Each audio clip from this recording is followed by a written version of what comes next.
Thanks to the phenomenal success of the Trompowsky Attack, that's bishop g5 in this position, in recent years, more and more top grandmasters are turning to 1d5 as a way to meet the queen's pawn. And I imagine this has filtered down to a lower level of chess as well. A lot of players are playing d5, whereas before they were playing knight f6. And the last thing I assure you that people want to see if they play d5 is the move bishop g5 here. Nevertheless, this is the move we're going to analyse on this particular video, and I think it's a very good idea.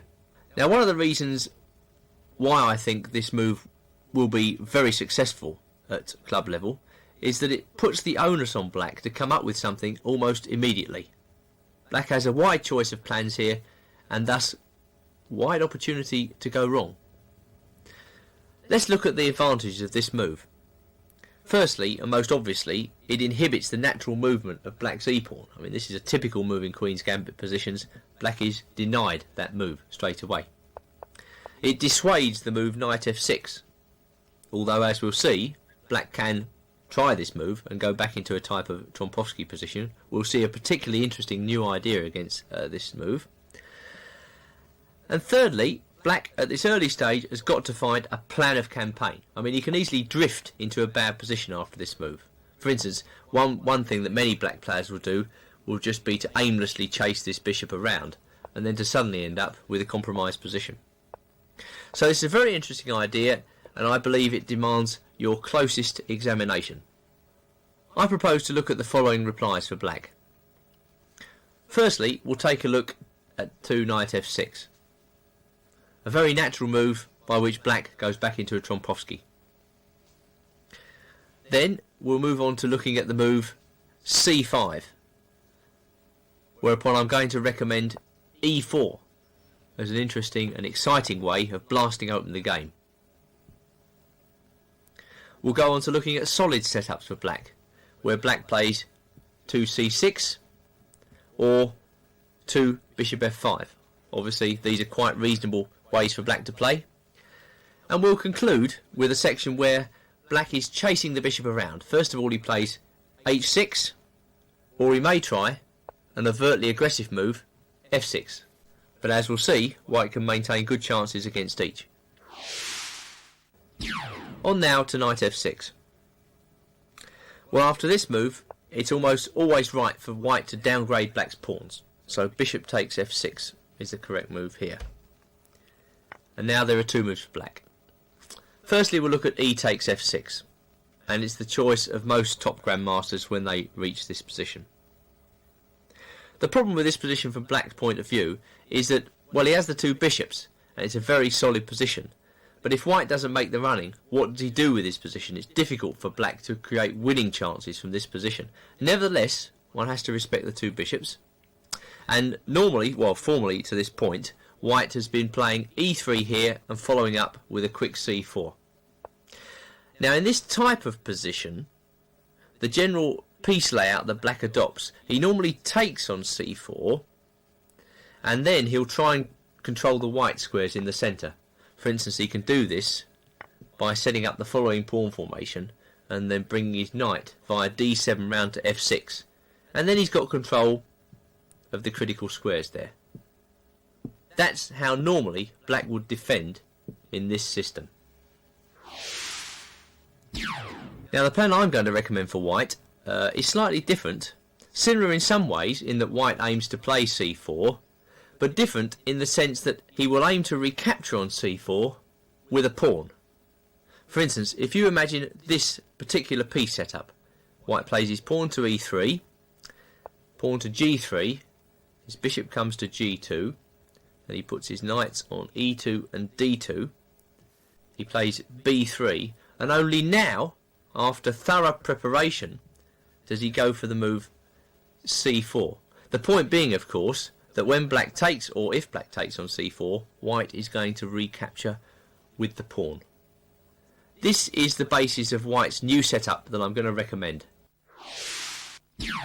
Well, obviously that was quite a long line, and white had many moves in a row, but black finds it very difficult to attack white's position and to create any opportunities to put white off the plan. So without further ado, I want to go into looking at a game now between Cherysheevsky and Ilinsky, Moscow 1979, where White put this plan into effect. Okay, White played e3, and Black played bishop e7. Then came g3, and Black castle, so just Black is playing very solid moves here. Bishop g2, and then c6. I would say that this is a setup which a lot of players would adopt against you if you were to play this line in your games. Now comes knight d2, bishop e6, and White plays knight e2. Knight d7, White castles, rook e8, b3, f5. And I classify this as a very typical position in this line. As you can see, the black knight on d7 is coming round to f6 and then into e4. Alright, White must intercept this plan by playing c4. And Ilinsky played knight f6. So, okay, there are several ways for Black to arrange his pieces in this line, but it all comes down to the same. This is the type of position you're going to get. And now Black is faced with a critical choice. Does he take on c4? Does he leave it? Well, if he leaves it, White is in a very good position to advance on the queen side now. He hasn't committed his major pieces, and he can quickly follow up with c5, b4, a4, and then as you can see, White's game begins to play itself, with good opportunities for the knights. In particular, that is a strong square.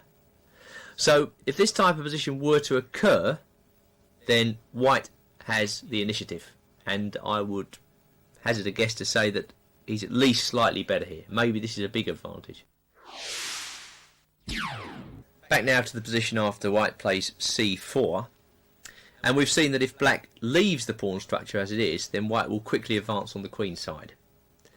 Now he may take on c4, but after b takes c4, White has achieved two major advantages. Firstly, the bishop on g2 is now a very strong piece, bearing down on Black's exposed queen side. In particular, the position of the pawns on c6 and b7 look distinctly uncomfortable vis-a-vis that bishop. And secondly, the b-file's now open, and White can use the b-file as an avenue of attack. For instance, he's only got to play rook b1, and you can see the pressure starting to build immediately. Maybe the queen can come out to either b3 or a4, the other rook swings across. White is getting an automatic queenside initiative. Now normally, in this line, Black would hope to compensate for that initiative with some sort of pressure in the centre, and this is why he takes great pains to often bring his knight into e4. But as you can see, that plan is also denied to Black, because he's given up control when he played d takes c4. That d5 pawn, which usually cements the knight in, is no longer there. So I think if White plays this plan, Black has got to reconcile himself to quite a poor position, really. His natural choice of plans has been totally denied. Returning now to Cherysheevsky-Ilinsky, after c4, Black played knight f6, not wishing to take on c4 just yet. And as we've seen, White can maybe go c5 immediately. But White preferred a3. And I think the reason he does that is that if Black plays a5 here, then White does go c5, and he can get b4 in immediately without loss of time. So this quiet waiting move is quite a useful one in all circumstances, and it actually provoked Black into making a mistake. Ilinsky now took on c4. B takes c4, and he brought his queen out. He was tempted to bring his queen out to a5. But in fact, d takes c4 was a grave positional blunder, and it looks as though White right here has an almost decisive positional advantage. We'll see how he builds up. 14 queen c2 was played. Black played rook a d8. You know, Black's position looks okay, but he can't do very much with it. 15 rook fb1. Bishop went back to c8, pretty miserable move. And now 16 c5. And here Black doesn't really have anything to put against the opponent's pressure on the queen side. black's bishops can't do very much. And, well, you can put a knight on d5, but then where does it go from there? Meanwhile, white builds up with his knights. Knights can start hopping around, something like this. And white has a clear positional advantage. Returning to the position after bishop takes f6, we now move on to look at the move g takes f6, which I don't personally think is very good for black. And I'll give you 3 fragments of games to prove my point. Actually, I had a very bad experience with this against Julian Hodgson, this move g takes f6, in the 1992 British Championship. Let's just show you how that game proceeded. A bit painful for me to remember this, but nevertheless. 4c4 was played, which I think is the best move in this position. White carries the fight to black immediately before he can get his own play going. I went c6. Knight c3 was played. e6. White played e3. The nice thing about white's position, it's very easy to play. And now I probably made a mistake by playing f5, going for some sort of stonewall formation. Knight f3 was played.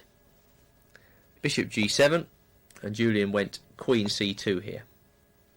Black went knight d7. And now a very good move, h3. And the idea of that is to try and break up black's pawn formation by playing a very quick g4. I think white holds the advantage here. Just show you a few more moves to prove that. D takes c4. Bishop takes c4. Black went queen c7. White castles on the queen side. b5. Bishop b3. I played bishop a6. It's a very miserable position for black. And now g4 for white gave a very big advantage.